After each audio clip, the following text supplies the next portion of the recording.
In this video, we are going to discuss how to draw a tree diagram. How to draw a tree diagram. Okay, so these tree diagrams are the tree diagrams that you can use in probability, when calculating probabilities, and so on. Okay, so let's look at examples. All right, so we'll start with example 1. So in example 1, they say use a tree diagram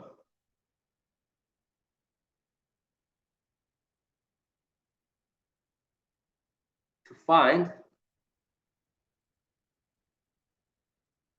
the sample space. To find the sample space for the gender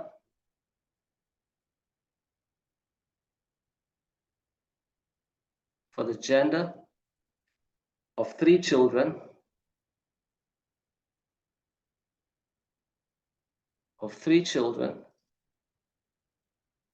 in a family.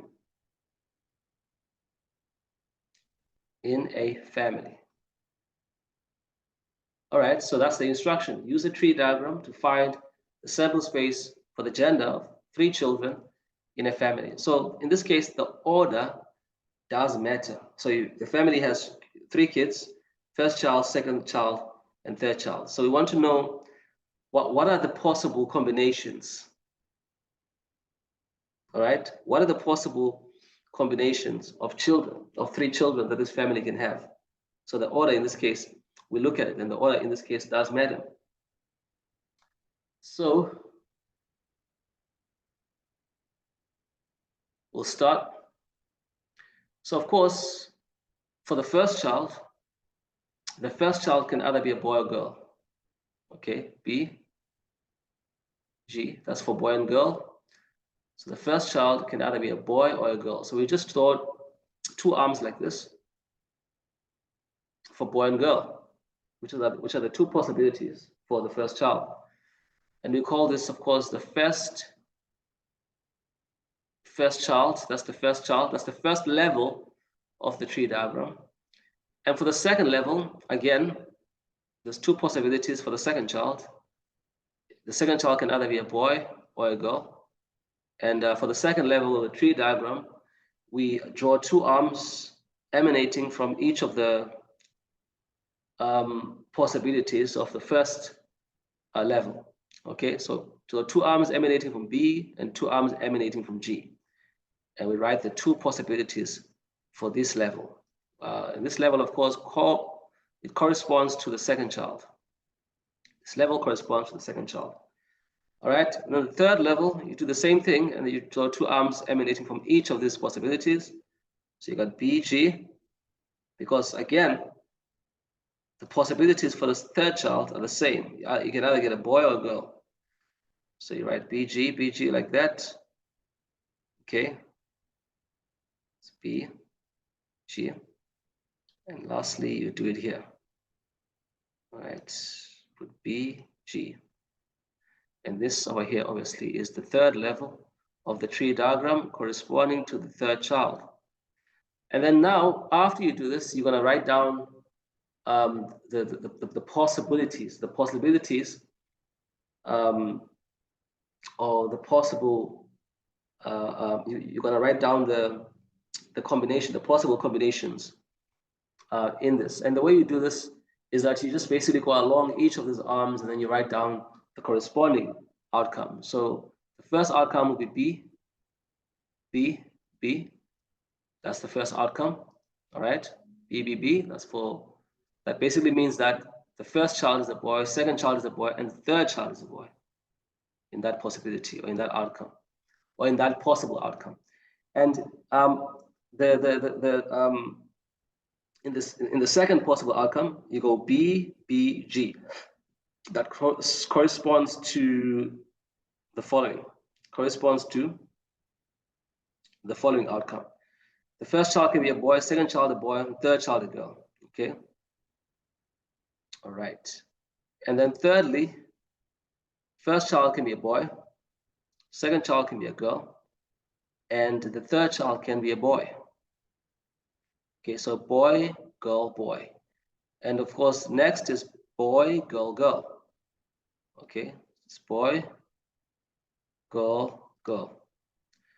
Of course, the next one will be girl, boy, boy. Okay, so girl, boy, boy. Girl, boy, girl. And then next is girl, boy, girl. So next you have girl, girl, boy, girl. Girl, boy, girl. And next you have girl, girl, boy. So girl, girl, boy. And lastly, you'll have girl, girl, girl. Okay? Girl, girl, girl. And basically, these are all the possible outcomes for this. Okay? These are all the possible outcomes for this. And as you can see, in this case, this is basically giving you the sample space. So this is basically the sample space of the experiment. Okay, and it's got 1, 2, 3, 4, 5, 6, 7, 8. It's got 8 outcomes. And this is basically just a simple way to write out the sample space. It's a simple way to write out the sample space or to find the sample space for a probability experiment. So therefore, the next thing you can do is to basically just list these things then. Obviously, you get them from the tree diagram. You've basically listed them on the tree diagram. Now you can just write them out as a set, okay? You can write them out in set notation. So you can do it like this. This basically now implies that the sample space, which is denoted with an S, so the S denotes the sample space, it implies that the sample space is basically the following. It's BBB, okay, BBG,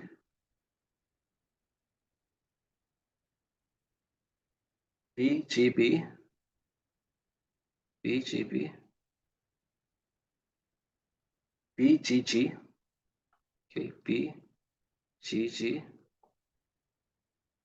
GBB, GBB, GBG, GBG,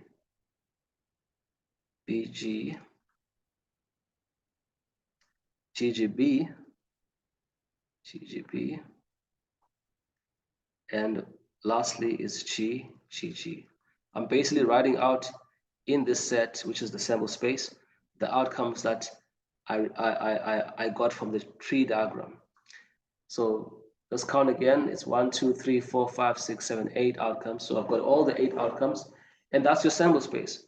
So this is how you basically find the sample space, because we're required to find the sample space. The instruction was use a tree diagram to find the sample space for the gender of 3 children in the family. And we did do that. We drew our tree diagram and we used it to find the sample space for this experiment. And here is the sample space for this experiment. All right. So now, guys, the next thing we do now is we can look at examples of using this information to calculate probabilities. So we can look at examples where we use this information to calculate probabilities. All right. Okay. Let's do that. Let's do that. Suppose this. Okay. So suppose that E is an event. Okay. So suppose that E is an event, and suppose that the event E is defined as follows. So it's got these outcomes in it. Suppose it's got BB, BBG, okay, and GGB. So suppose that it's got 2 outcomes in it. Okay, so that's the event E. So, and now let's calculate then the probability. Well, what's the probability? What is the probability of event E occurring? What is the probability that event E occurs? Okay. What's the probability that event E occurs? And this is, of course, assuming that all these outcomes that are in the sample space are equally likely. That's making that assumption. So as we are assuming that all the outcomes in the sample space are equally likely, so we make that assumption. So now the question we ask is, what's the probability of the event E occurring if the event E contains those two outcomes, BBG and GGB? What's the probability of E occurring? Now, obviously, the probability of E occurring is equal to how many outcomes are there in E. And obviously, E has two outcomes, and we divide this by how many outcomes there are in total in the sample space of this experiment. And that number is 8. So therefore, we put 2 over 8. So the answer for this is 2 over 8. Okay, 2 over 8, which of course we can simplify to 1 over 4, which of course is the same thing as 0.25 in decimal form, which again you can express as a percentage by multiplying it by 100, which is equivalent to 25% probability.